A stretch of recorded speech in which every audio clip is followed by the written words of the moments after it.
1.5 মাস আগে slab casting হয়ে গেছে, এটা দেখুন শাটারিং ডিশাটারিংও হয়ে গেছে।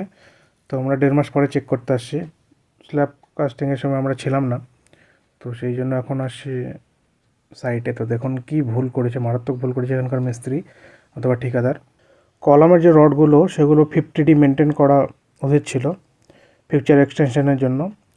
তো এখানে দেখুন মোটামুটি 5 ইঞ্চি 10 ইঞ্চি এইভাবে ছেড়ে রেখেছে। এটা একদম মারাত্মক ভুল।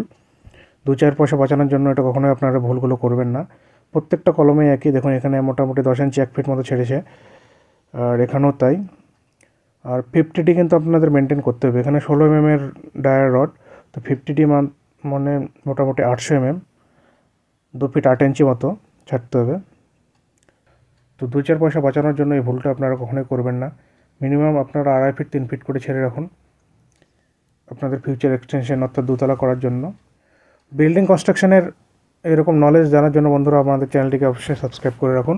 যদি ভিডিওগুলো পছন্দ হয় তাহলে অবশ্যই লাইক করুন। আমার চ্যানেলে আপনারা A to Z বিল্ডিং লাইনের সমস্ত রকম নলেজ আপনারা পাবেন। আপনাদের water line, electric line, tiles, painting সব ধরনের নলেজ পাওয়ার জন্য আমার চ্যানেলটিকে অবশ্যই সাবস্ক্রাইব করে রাখুন বন্ধুরা। তো দেখা হচ্ছে আবার নেক্সট ভিডিওতে। এখনকার জন্য বাই বাই।